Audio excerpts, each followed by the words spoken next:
मेरे प्यारे दोस्तों, अगर आप अपनी पत्नी से परेशान हो चुके हैं, उससे अगर आप डाइवोर्स लेना चाहते हैं, वो आपको डाइवोर्स नहीं देना चाहती है या फिर उसने आपके ऊपर मेंटेनेंस का केस कर दिया है, तो ऐसी सिचुएशन के अंदर आप उसको मेंटेनेंस देने से बच सकते हैं और आपको आसानी से डाइवोर्स भी मिल जाएगा।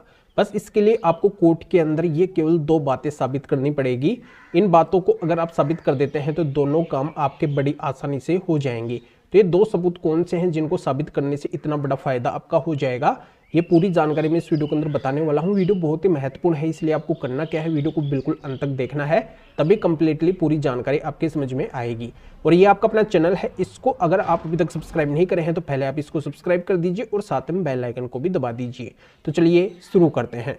तो वेलकम दोस्तों, मैं हूं आपका अपना एडवोकेट जितेंद्र। दोस्तों, इस बात का आपको भली भांति अच्छे से पता है कि जब पति पत्नी का डिस्प्यूट हो जाता है तो पत्नी क्या करती है, पति के साथ में नहीं रहती है, उसको छोड़ के वो और कहीं पे रहने लग जाती है, अपने मायके चली जाती है और वहाँ पे वो जम जाती है, कई सारे झूठे केस कर देती है।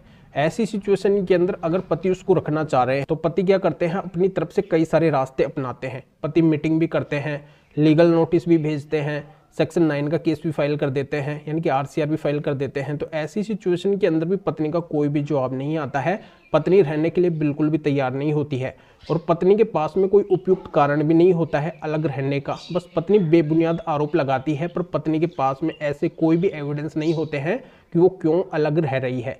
इस बात को पत्नी नहीं साबित कर सकती है। तो ऐसी सिचुएशन के अंदर पति को क्या करना है, अगर पत्नी ने मेंटेनेंस का केस किया है तो पति को उस मेंटेनेंस केस के अंदर ये दिखाना है कि देखो, मैंने इस पत्नी को लाने के लिए भरसक प्रयास किया है, हर संभव कोशिश की है, जो भी पत्नी को लाने के रास्ते हैं सारे रास्ते मैंने अपनाए हैं। पत्नी खुद ही मेरे से अलग रह रही है, पत्नी मेरे साथ में नहीं रहना चाहती है। पत्नी मेरे साथ में क्यों नहीं रहना चाहती है, इस बात को भी पत्नी बिल्कुल भी साबित नहीं कर सकती है। पत्नी केवल आरोप लगा रही है, किसी भी आरोप के पत्नी के पास में कोई भी सबूत नहीं है। तो इन सबसे जाहिर हो रहा है कि पत्नी बिना किसी कारण के ही मेरे से अलग रह रही है। तो मेंटेनेंस केस ये खुद कहता है कि अगर पत्नी बिना कारण के पति से अलग रहती है तो वो पत्नी पति से मेंटेनेंस नहीं ले सकती है, तो इस पत्नी को भी बिल्कुल भी मेंटेनेंस नहीं मिलना चाहिए। तो इस तरीके से आपको जज साहब को कन्विंस करना होगा, समझाना होगा, तब आप पत्नी को मेंटेनेंस देने से पूरी तरह से बच सकते हैं। अब इनमें दूसरी बात यह आती है कि अगर वो पत्नी किसी अन्य पुरुष के संपर्क के अंदर है, यानी कि वो एडल्ट्री के अंदर रह रही है, ये बात अगर पति कोर्ट के अंदर साबित कर देते हैं मेंटेनेंस केस के अंदर, तो पति को उस पत्नी को मेंटेनेंस नहीं देना पड़ेगा, 1 रुपया भी नहीं देना पड़ेगा। तो इन 2 बातों को अगर पति मेंटेनेंस केस के अंदर साबित कर देते हैं तो पति को उस पत्नी को मेंटेनेंस नहीं देना पड़ेगा।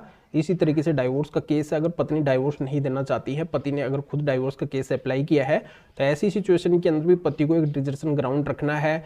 2 साल अगर पत्नी को पति से अलग रहते हुए हो गया है तो यहाँ पे पति इस आधार से ये साबित कर सकते हैं कि पत्नी बिना कारण से मेरे से 2 साल से अलग रह रही है, तो इस आधार से पति का डाइवोर्स हो जाएगा। और दूसरा, अगर पत्नी एडल्ट्री में रह रही है तो इस ग्राउंड से भी पति डाइवोर्स ले सकते हैं। तो इस तरीके से पति को इन 2 बातों को साबित करने से इन 2 बड़े केसों के अंदर बहुत बड़ा फायदा मिल जाएगा।